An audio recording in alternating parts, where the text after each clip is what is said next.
What is up, guys, and welcome to the Score eSports podcast. I'm your host, as usual, Colin McNeil. In the booth with me, I got Daniel Rosen. Hello. And behind the boards, Josh Burry could not be here today. We got Colton Gowan. Now, Colton, this is your first time. There's Colton. This is your first time on the podcast. Welcome. Thank you. Super happy to have you, especially since you are not only a technical wizard with this kind of stuff, you have a very nice radio voice. Oh, thank you. Now, as much as I'd like to keep complimenting you guys, we actually have a pretty sick guest today. We've got William Lee. You know him better as Scarra. He's an ex-League of Legends pro player way back in the day, current streamer, content creator. He does it all. He's on Beyond the Rift. You probably know him from that as well. And we're going to bring him on, Colton, right now if we're ready. Hey, Scarra, how are you? I'm doing really good. Hey, good morning, guys. Morning. What's up, man? Ooh, but this is pre-coffee Scarra. I'm going to go ahead and imagine. Oh, I actually never take coffee. I don't do coffee or tea. I just do water. Oh, damn. Only water, like no Coke, just water. I'll have like Coke Zero from time to time, but like for the most part, I'm largely a water kind of guy. Only water kind of guy. Okay, I feel you on that. I drink a lot of water myself, but I also drink a disgusting amount of coffee, so it's probably not. Yeah, that's. I think I'm around there too. I mostly consume water. I think we wanted to just get right into it, and I kind of wanted to start by asking you a little bit about, I guess a lot about, honestly, offline TV, which is sort of the project you're heading up right now and been heading up for a while. And I guess if you wanted to start by kind of like explaining to us a little bit about kind of like what the deal is with offline TV. Oh, okay. Well, I had an initial pitch that was always one sentence long, which was reality TV, but not scripted. And then I realized that's maybe not necessarily the case. I guess the best way to describe offline TV was I ended up collecting a group of like streamers, content creators into the same house to try to create content together. And what evolved out of that idea ended up being something more than what I expected. So like obviously there's been a lot of people who've done content houses in other spaces. YouTubers have a lot of YouTube houses. And so I wanted to do something where, you couldn't quite get that type of content from Twitch streamers because it's not been done before. And so I brought together a lot of people that I thought would be very good for this. People like The Sky is Toast, Pokimane, Lily Pichu, and I guess currently we have Fedmeister as well in the talent position, but he wasn't originally brought in for that. And we ended up putting them on camera and trying to do more mainstream style stuff. More like IRL stuff, and it ended up doing extremely well to the point where we kind of blew up in popularity. It's interesting because I guess maybe from the kind of a little bit the outside looking in, I have never been a guy who watches a ton of streams, but watching kind of it did, like, you're not kind of tooting your own horn here. It did blow up, right? Like you guys have this really interesting fandom that usually is so associated with like fictional shows, like TV shows and stuff like that. It's funny because it kind of dovetails with people liking stuff like Terrace House, which sort of is a similar concept but isn't streaming personalities. And I'm wondering. Right. Oh, sorry. No. I just wanted to agree with you on the Terrace House spectrum. It's like for people who are looking for more, I guess, again, reality TV without the scripting so much and more wholesome content than like really drama heavy. I guess we're there for you. Mm-hmm. And which is fascinating because I think usually, like you said, right, like it's usually about when you see stuff streamed, right, it's about people playing games, or it's kind of very there's drama to it, right? People are putting on a kind of show, and I'm kind of wondering, right, like obviously this is a thing that blew up, right? But I'm wondering, what is kind of the economics of the streaming lifestyle? You've been doing this full time for for a while now. I'm wondering, what is that like? What is the way that people? I'm not asking you to divulge your profits or whatever, but like, what is the way people make money off of this? Because I think a lot of people don't quite understand that yet. Well, I mean, they shouldn't. First of all, like our main income source is gonna be off merch. And that's why we always shamelessly plug merch wherever we go as kind of a joke, but seriously, like it supports us like pretty much the entire way. I think that right now we have like kind of an unsustainable business model, and so obviously, like the way you should see offline TV is started as a startup company that was a creative push for like really cool projects. And within the next like couple months to next year, we'll be shifting more toward a business oriented model to try to keep us like afloat so that we can keep doing stuff like this. And so like on the revenue stream kind of stuff, like it's not I would say not only is it not super sustainable, it's not really a smart business model either. And so it's a lot of touch and go. Like, because I've personally never been into business myself at this magnitude, and I kind of failed my way up to get to this success. And so I am learning a lot of stuff on the go and a lot of stuff that, like, hey, I could have done it this way. Well, I don't have the time to go back in time, so how do we do it better from here? That's really fascinating to hear you talk about how it's not a sustainable business plan and you're going to change things up. Because I was just about to ask. I feel like we're in a space now where streaming is sort of, at least in some of the public's eye, this path to go on after you're finished being a pro. Either you're burnt out or you don't want to go. Yes. If there's like this idea like oh he'll just go stream now. He can stream. Is that? I think that. Oh. No, go on. I was just going to ask if that was really the reality. I think that is interesting, but a terrible idea for a lot of people. It's like the idea that, hey, everyone can be a streamer. It's like everyone that shows up on camera can be an entertainer, or any streamer can be good on camera. None of those statements are true.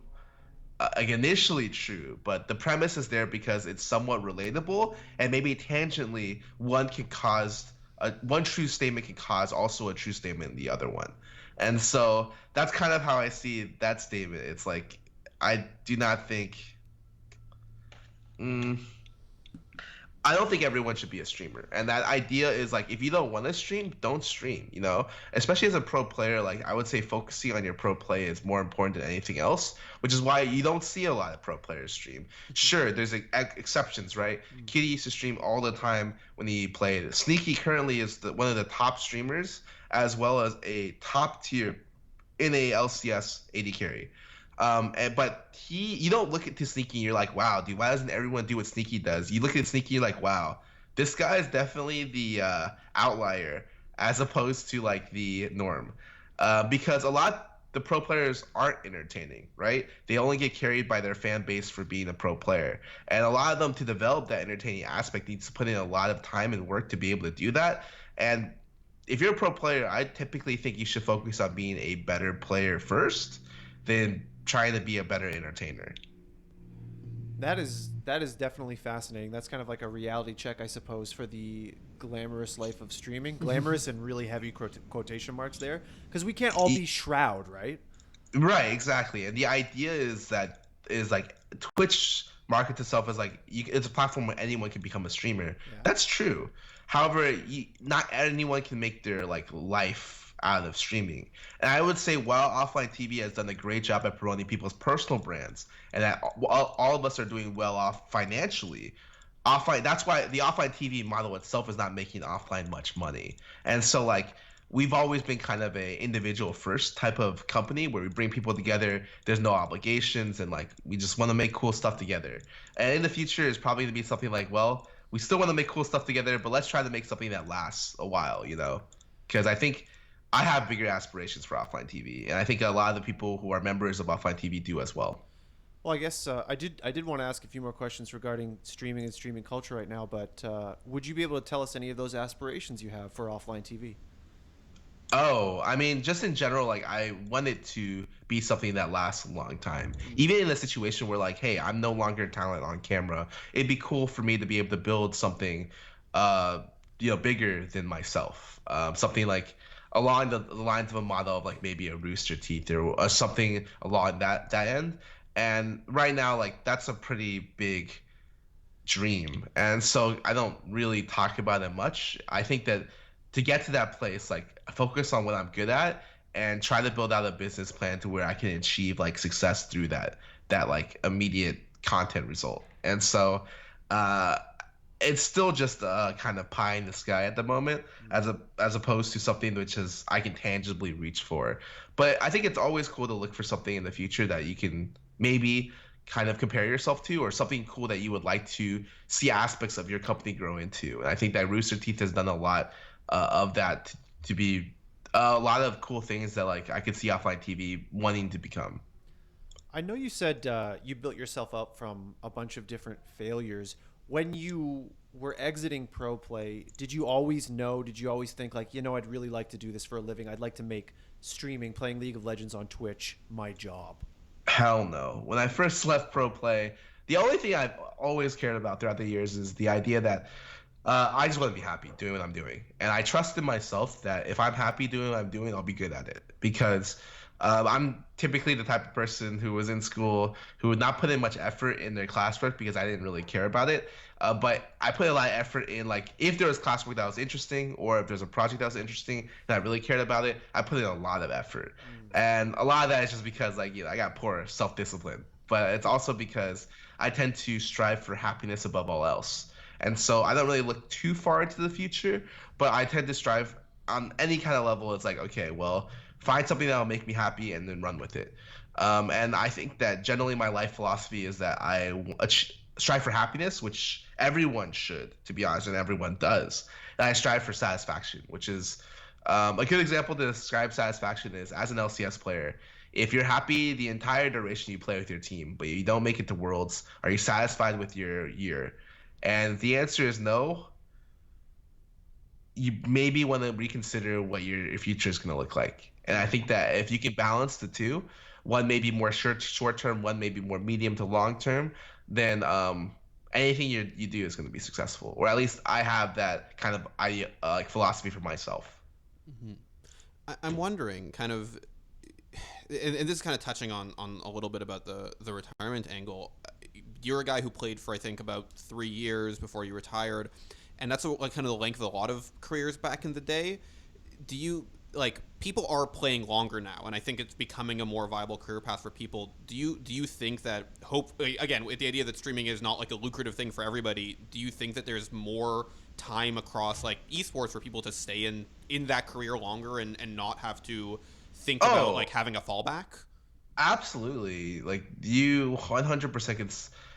The average length of a pro and the average length of a streamer is actually, I agree with you on the average length of the pro player is longer because I would say the lifestyle is better, the way better.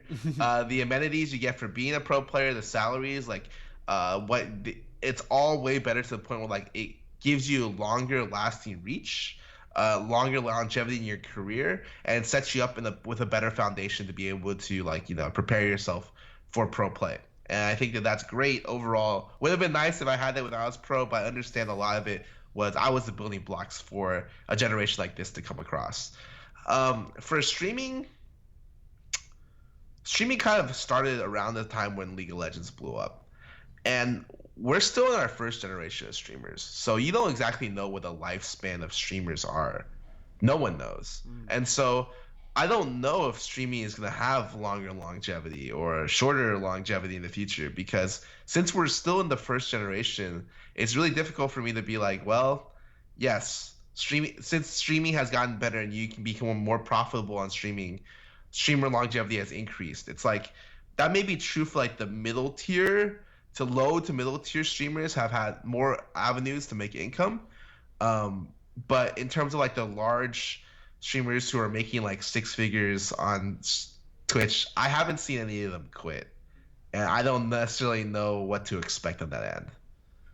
Yeah, speaking of Twitch streamers making those huge incomes on Twitch, I feel like maybe this is a cliche. Maybe I'm like, we're going to say this again in 6 months, but I feel like we're getting to a spot where Twitch and streaming is kind of starting to saturate the so-called mainstream culture just a little bit. Obviously, not a short time ago, we had Ninja, Drake, Travis Scott, that whole thing.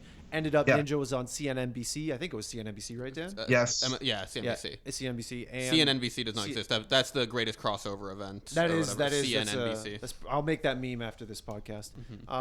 But and I feel like we might be getting an influx of people who watch the evening news and went, oh, this guy just played a video. I play Fortnite. I can do this. I'll make $1 million jumping onto Twitch. I don't know if that's so much the case. Do you think that there might be a streamer, I don't know if I want to call it a bubble at some point? No. I think that the bubble you're talking about is a Fortnite bubble. Mm. And just like before, there was a League of Legends bubble. So multiple times there's going to be like a large game, the largest game or the largest couple of games, which will have extreme saturation. Like if you wanted to try to make it as a League of Legends streamer right now, you have to be better than Bjergsen and funnier than qtpie and Tyler One. And if you are both or either of those, congratulations, you're going to be making six figures a year. But for the large majority of people, you're not going to be that good. And so the biggest question you have to ask yourself is, even if I can stream 150 hours a month, why do people watch me, or why will people watch me? And for the majority of people, there is no reason, because the market is so saturated with people who already have existing fan bases and from pro play, as well as have been streaming such a long time, that there's no reason for people to choose people who are starting off who aren't going to be as good streamers or as good entertainers or as good personalities, because there's so much more experience in other on these veterans. Now, this is not to say that new people cannot blow up, because Ninja, for instance, is a good example of a new person essentially blowing up. And there's all kinds of small examples here and there of people who are doing really well. But League of Legends is a good kind of indicator of what that level of saturation can look like. And currently that saturation level shifted to Fortnite, where a lot of League streamers and other game streamers have shifted to Fortnite, and it's caused this idea that since Fortnite is the top game, everyone should stream Fortnite. But if you're a smaller time streamer, or even if you're a mid-time streamer, maybe streaming Fortnite isn't a good thing for you, because so many people are doing it. You're not getting the people who want to watch Fortnite are not watching you. They're watching Ninja, and they're watching Myth. And so I think that there's always going to be an oversaturation of the top games. And I think that, yes, Twitch has gotten more mainstream, but it's not even close to what it could potentially be. There was a one-off situation where Ninja got 500,000 viewers, right?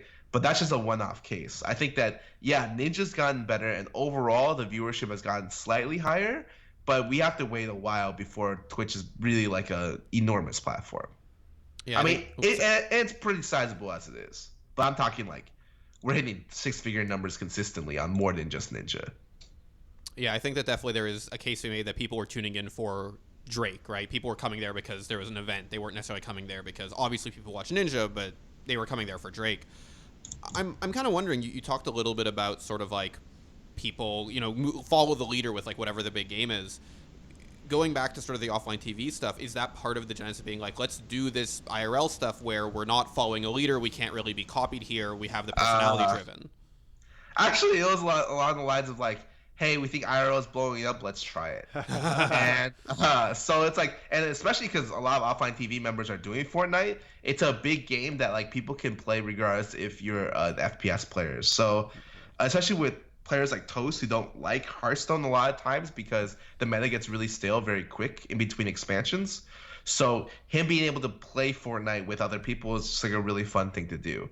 But yeah, IRL was just kind of an offshoot of hey, let's try it.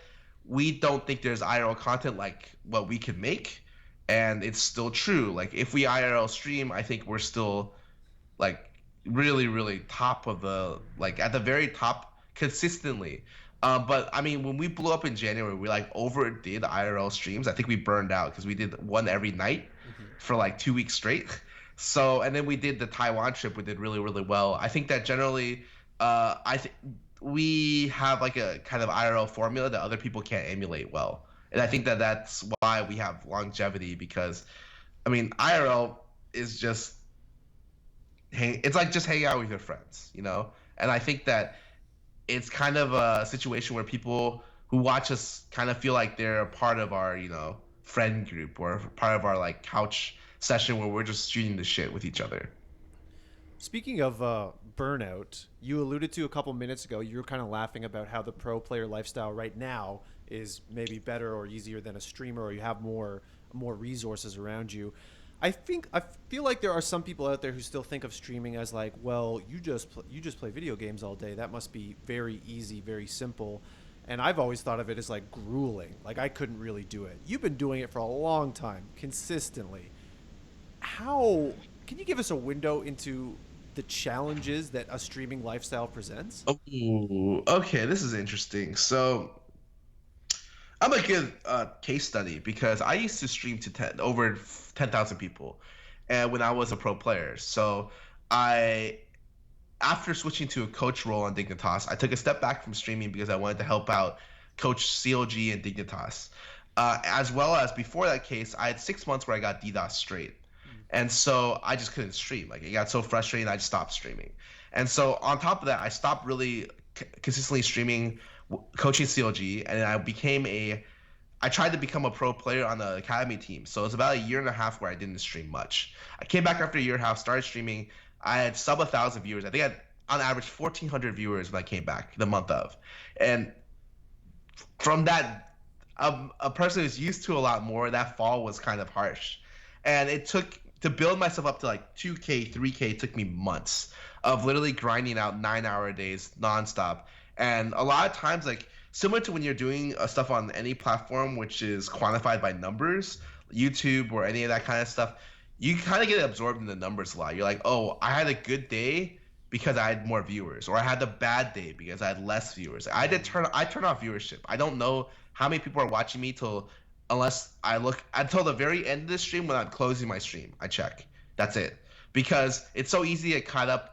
And a lot of times when you're working on platforms like this, and this is true for pro players as well, you attribute your success as a person to your profession. So if you succeed in your profession, you are a better person. And if you don't, you are a failure. And so that kind of mentality can be very empowering when you're successful, and very like borderline, like it's just terrible for you if you're a failure. And so that's something that happens a lot when you're in the space of like pro play, you're in a space of like I would say even sports, you're in the space of like this, which the lifestyle of being a streamer or a YouTuber or a content creator is literally you live the lifestyle. And so it's very easy to get caught up in this kind of philosophy. On top of that, like, you have to constantly look at situations where, hey, what if I build an audience around this game and the game dies, or the game isn't doing that well, or I don't personally enjoy the game anymore, and so I'll try to create content on other like games, but it doesn't do well. I think when I first tried to jump from League to another game, I lost 80% of my viewers on the jump, and it's like nowadays I lose about 40 to 60, which is a lot better than 80. And so it's like, yeah, okay, well, my income actually suffers. Like, I lose 80% of my income when I switch games. And so I know a lot of League streamers that don't like the game anymore, but stream League because they're forced to make money to survive. And so there's a lot of other things where it's like, well, how do I kind of get above the competition? You know, what's the next step? Do I stream like the newest games? Do I like look to increase the quality of my stream? Do I look to add like entertaining aspects to my stream? Do I train myself to be better on camera to get an edge? Like, how do I become a better entertainer and a better personality? And you have to constantly ask yourself this because the game evolves. When I first started streaming, I was the only stream of consciousness stream on Twitch, and it was called Justin TV back then, to where a lot of people would tell people who are streaming to copy what I do or do more of what I do. And nowadays there's a lot of streamers like me. And so my educational style stream content doesn't do that well anymore. And so trying to become more personable and more like personality, enjoyable comedic personality has been a tough transition because, you know, it takes hard work.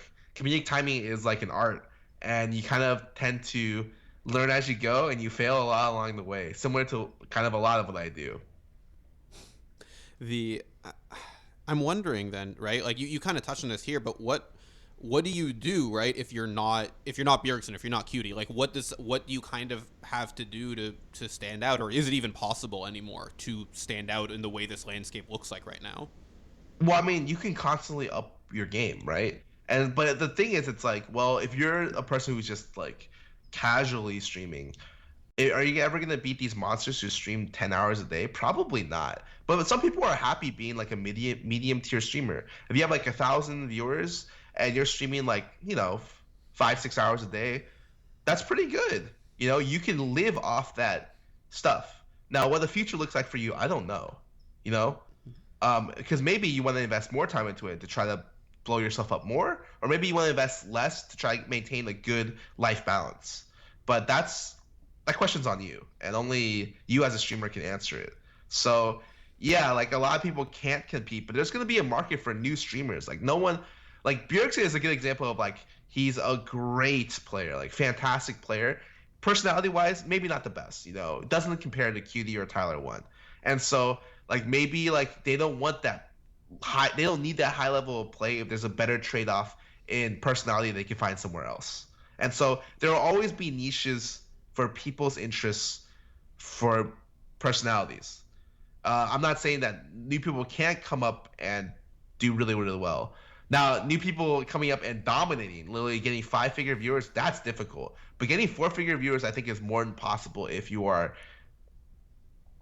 something interesting or unique to bring. We're already on this podcast getting, I think, a lot of like good nuggets of advice and insights into this streaming lifestyle and making a go as a business. And you've been doing this for a while, as we mentioned, and you've been relevant in this scene for quite a while. Do you get many or any current pros, past pros who are thinking about life after pro coming up to you saying, hey, man, you do this thing and you seem to do all right. How do I do it? I've had people ask me questions. I think I had someone on a couple people on pro teams ask me here and there, like for advice on streaming, what to do. I give them advice, not a big deal, but I don't, kind of tell them how to be better because I am not about that. Like, because if you want to be blown, typically the smartest business decision as a pro player is to be constantly active on social media across all platforms and constantly stream. But sometimes like that's too much. Like no one can balance that except for Sneaky and like maybe a couple other people. And so if that's the case, well then I just tell them when they ask for advice, it's usually very pointed. I give them advice on that and not on their whole brand because I feel like I am overstepping if I try to do that. And I just want them to be happy asking me the question that they ask. Fair enough. So from what I'm hearing from this and a couple other questions, like the building block, the number one is you actually have to enjoy this. Like you have to be happy. Ooh. I mean, Nightblue wasn't happy playing League for like 4 years, and then he ended up being very, very successful, more successful than most people.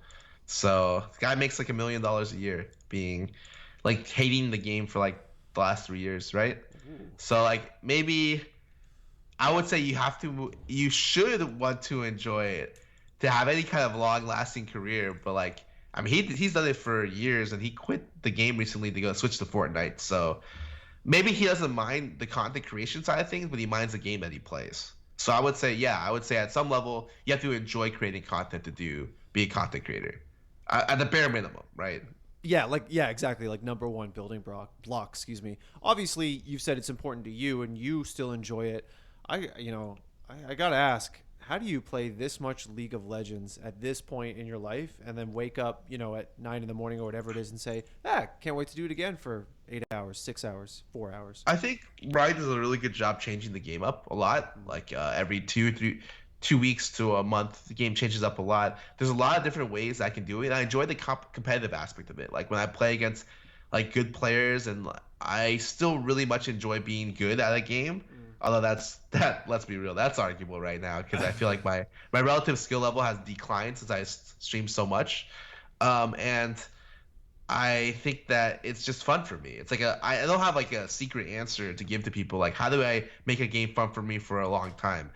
I would just very safely say, like, if I didn't enjoy League as much as I do, I wouldn't stream it. I would just stream other stuff. And, it should show something where like it's taking me such a long time to do other types of content. Mainly because I like playing League so much that like as a smart business decision, I should be exploring different games and different platforms and different stuff like IRL. But I didn't before like this year, even after like 7 years of streaming, 5 years of streaming, because hey, I just really fucking love League. Like I just love League a lot, and that's been a problem in helping me enjoy other games because League it's like why play this when I can play League?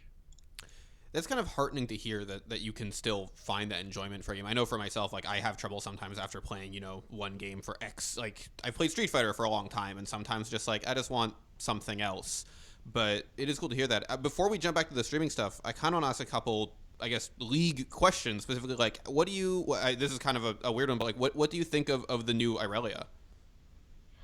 I think that she's numbers aside, I really like what they did with her and making her more skill expressive. I think that she had a kit where it was very oppressive when ahead and very like whatever when behind. And I think that generally when you're in a really player, I feel like you want to be able to express your skill more than okay, I'm lower health than the other person, I'm stunning them and I'm all-in them with 3 Triforce procs, right? And so I think that the current Aurelia has a lot more skill expressive and therefore cooler for me, as well as has cool stuff like extra damage to shields or disarming stuff that is very unique in her kit. And so I love what they did with her, and I think that she's a really good rework. It's been neat, I guess, as somebody. I came to League relatively recently, at least playing the game. I've been watching it for a while just through my job. But it's been interesting to see the champions that get reworked and how they get reworked, because I feel like a lot of those early champions are in kind of weird spots right now. And I guess I was wondering if you think that there's any other champion that kind of needs to give like they need another look right now in 2018 based on kind of how they feel right now. I mean, I agree with a lot of the champions they have in the pipeline, like Aatrox. And there's just a lot of reworked champions that should be reworked in the future, like Volibear, which they typically buff up and they just leave it there a little bit. So not to where the champion's awful, but the champion can like somewhat exist while they're busy kind of on reworks. And so Volibear definitely needs a rework. I think that just the identity of that champion is just garbage. As someone who plays a lot of Volibear, actually, and there's like Scarra eventually needs to be reworked because that's actually like a champion that even though he's top tier right now, like isn't very cool. I think his kit is very meh, and his mini game with his spires is very meh. And I think, yeah, there's just a lot of things they could rework. It's fun to hear that. I know he's somewhere in the pipeline. I've been championing Volibear because I used to champion Galio, and then he got a rework, and I'm like, all right, now Volibear is my target. So I'm glad to hear that other people want to see that bear get some love.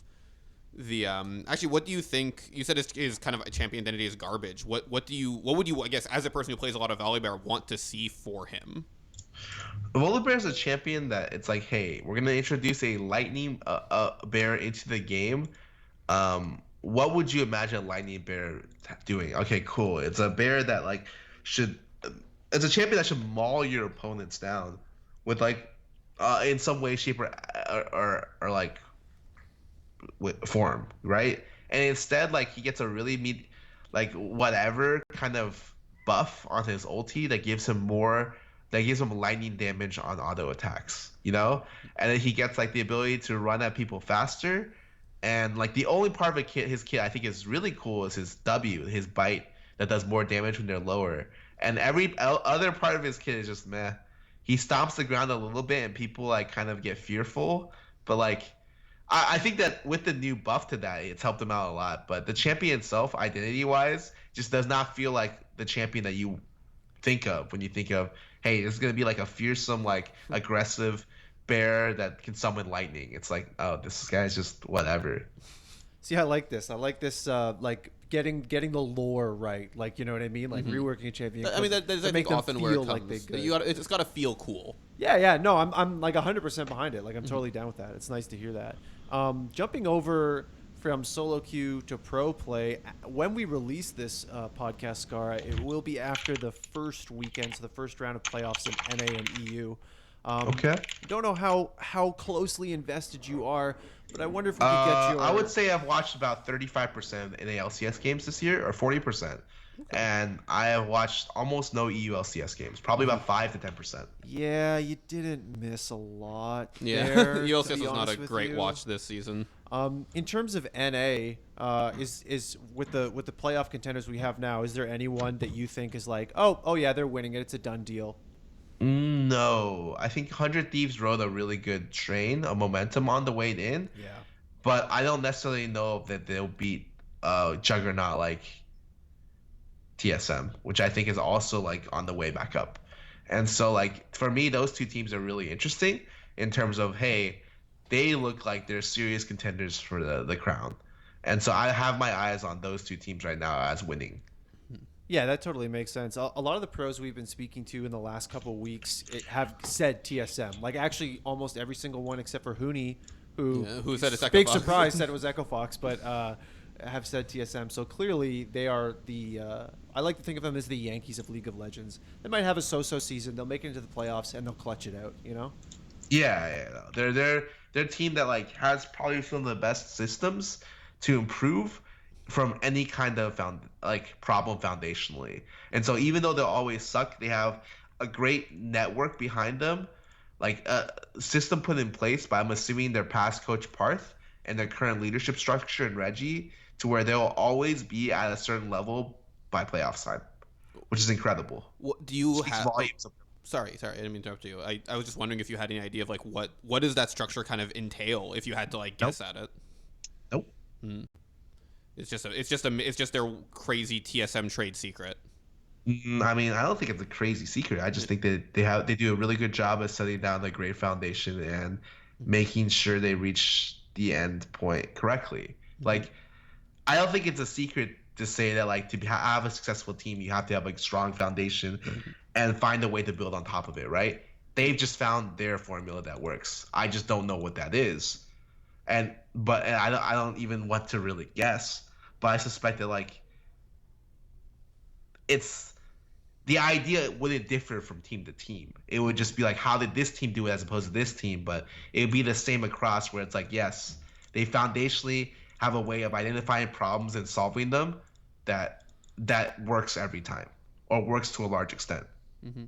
Yeah, I suppose I know Hooney not yesterday. It was a couple days we talked to him, was talking about how big the current competitive patch, the impact that it had, switching emphasis from the top lane, and there's a lot of bottom lane play now. So I guess you can put some of that on Sven and Mithy. Although I know they didn't have a. I watched a lot more TSM at the start of the split, and they did not have a good start. And I confess that I sort of not stopped watching TSM after that, but I paid less priority to those games. And now, of course, is that what you thought? Is that what Hooney thought? Is that what you thought? What I thought? That Sven and Mithy didn't have a good beginning of the split? Yeah. Yeah, that's what I thought. Okay, well that's interesting. Yeah, I'm surprised. To be fair, this is Colin's first split watching LCS. I thought, okay, Sven did an excellent job. It's just that he was overshadowed by the fact that TSM literally shit the bed early this split.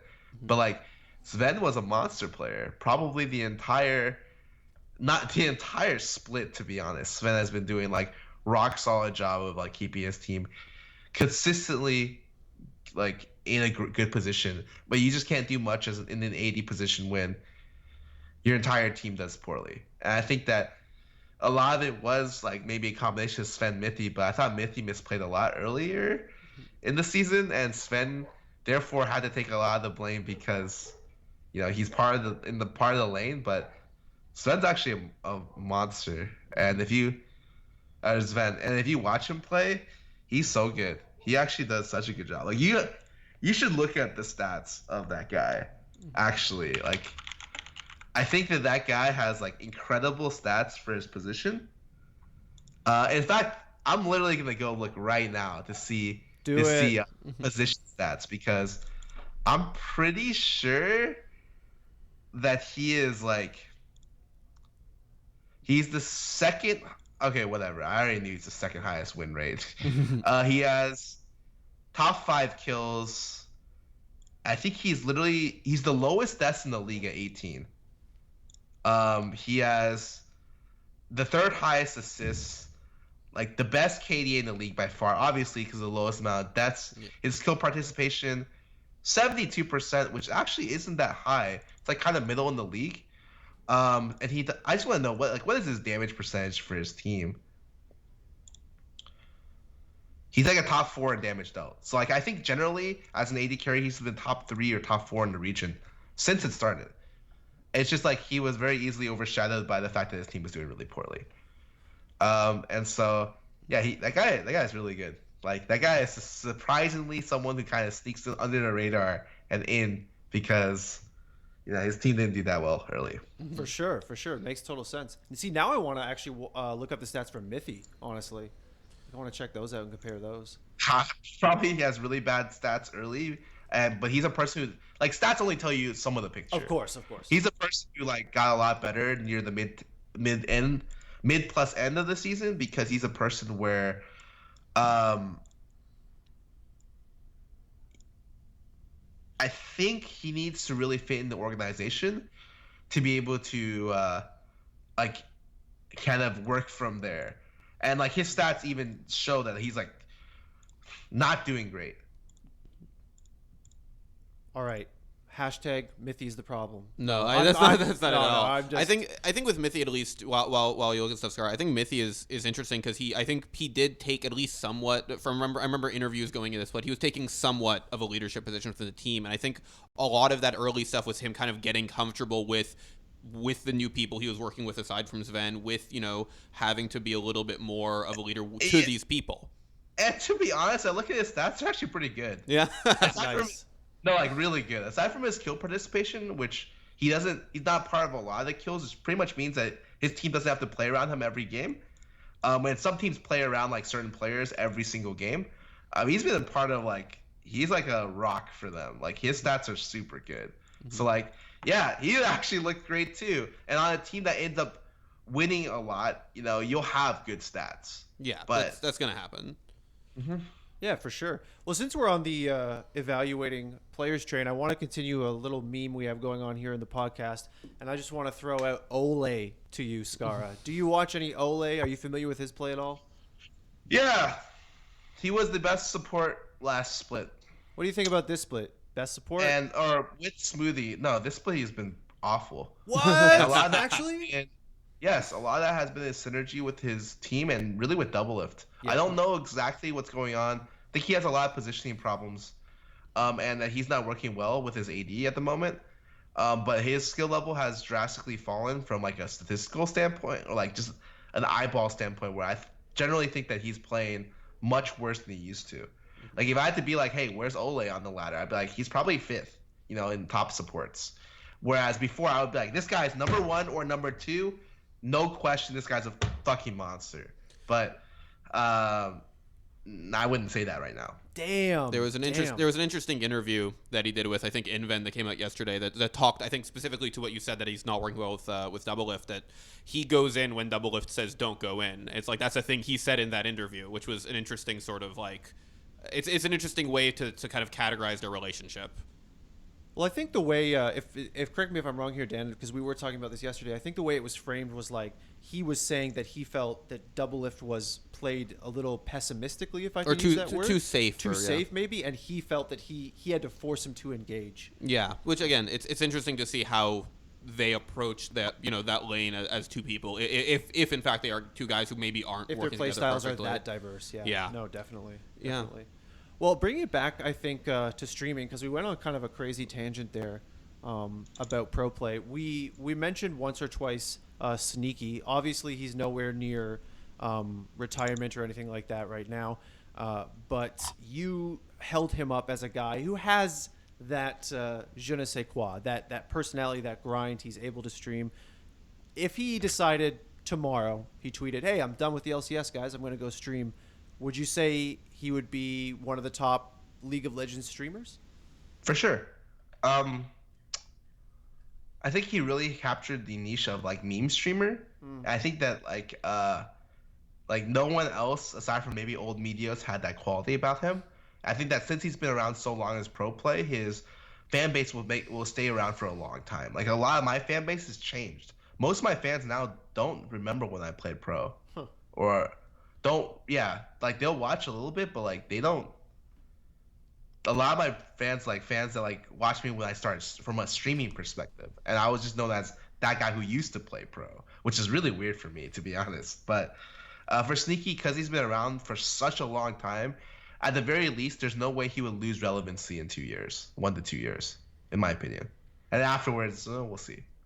True. That's time is always the truest test. Speaking of time, what is the future? What are some things we can look forward to when it comes to offline TV? Because you did mention earlier some changes, some reorientation that you'd like to put into place?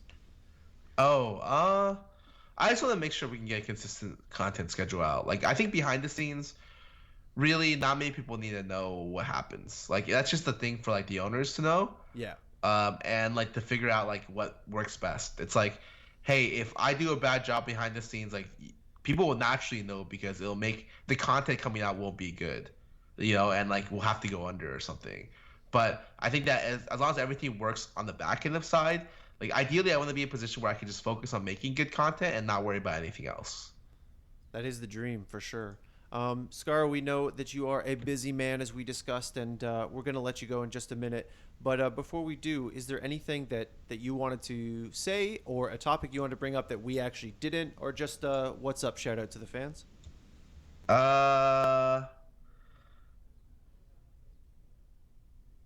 I've always wanted to do the Lemonation kind of into an interview. Have you ever watched a Lemonation interview before? I've watched a couple, yeah. How does he end his interviews? He's a shit talker. That's not how he ends his interviews. Yeah, How does he end his interviews? I can't remember how he ends his interviews. How he off the top of my ends head. them? I can't remember. Yes. Off the top of my So head. whenever someone asks him, do you have any shout-outs? Do you have anything you want to say to the fans? He says one word. No. Nope. Yeah. And then that's it. Which I always thought was hilarious. But I don't know if I could do that. I would say thank you for supporting me for all these years. It's been definitely a kind of weird ride. I did not expect to be in this position a couple years ago. No idea where I'm going in the future. And hopefully you guys will support me on the way there. But thank you for supporting me so far. And please support Offline GG and buy our merch at offlinetv.gg/merch. All right. Yo, buy that merch. You heard it here first, guys. Absolutely. All right. All right. Well, thank you so much for taking the time, Scar. I really appreciate getting to talk to you. Yeah. All Peace, right. guys. Peace. Been Have a pleasure. good day. Have a good one. Smithy used to give those nope answers too. I think you did. Yeah, and now for us, he gave a nice sort of yeah. professional. Hey, thanks so Absolutely. much for supporting me, kind of thing. Yeah, absolutely. So we're evolving in our interviews. Yep. Yeah. It's we're going places too. Yeah, I think offline TV is a really interesting thing. I brought up Terrace House earlier because I do think it's kind of a similar model. Do you know what Terrace House is called? I actually don't. It is a Japanese reality show that Netflix produces now. It's Okay. basically it is not a game show reality show. It is just a bunch of people live in a house together and their cameras, and there's no scripting or anything as far as anybody can tell, and So it's not like Big Brother. it's just real life, and nobody's getting kicked out of the house. You can leave whenever you want. You still go to your day job and everything you do. You're just and it's not the most boring thing ever. Or? no, it's actually fascinating because you get to see how, in some places, how wonderful and also how terrible humans can kind of be to each other. Mm-hmm. The moment that I think a lot of people bring up is there is, and this is not to spoil for people who don't watch, but there's a moment where somebody eats something in the fridge that was supposed to be for somebody else, and the fallout to that is really, it is this thing that seems so silly, so small, but the fallout to it and how it shows how people interact with each other is fascinating. Gotcha. There's also a really entertaining like Greek chorus style like hosts who like we cut to every once in a while. Oh, man. But offline TV reminds me of Terrace House in that sort of like we're all it's not here to be drama, it's not here to be scripted, it's here to be sort of a look at these people's lives, and they all want to be here. Okay, I can kind of get behind it. Yeah. Back to Scarra. That was a fun interview. Yep. I always like talking to people who do something different for a living, who stream, the streamers, because it's like that life is so misunderstood, I think. I alluded to this a couple times when we were actually talking to him, but there's this perception, right, where it's like you sit on your computer and you play video games. Jesus, it has to be grueling, doesn't it? Yeah. And I think he gave us some insight into that. He also totally schooled me on TSM's bot lane, which was pretty funny. Again, like I said, it is. I think this is your first full split watching LCS, so It's maybe the first you aren't one where necessarily- I'm actually paying close Yeah, attention. you might not necessarily know what to Clearly not close Yeah, enough. you just don't know what to look for yet. Yeah. right? Now I will And mention at this point that I am the Office League of Legends fantasy champion. that's true. I came second. I'm actually one of two, and this is not a joke. The other one is a actual dog. It's true. It's our boss's dog. This Our is- boss's dog won real. Fantasy LCS, which is a game of skill, pure skill. pure skill. Pure skill, guys. Pure skill. Pure skill. Yeah. You know what wanna- else is a game of pure skill? Elegantly transitioning to the end of a podcast. Very nice segue. Thank you so much. Very it's what nice I do. segue. It's what I do. I don't pick bot lanes. I end podcasts. Clearly, Ooh. clearly. Shout outs to Scarra for taking the time. That was awesome. And for you guys for listening and watching. For Colton Gowan, for Daniel Rosen, this has been Colin McNeil saying until next time on the Score eSports Podcast, GG.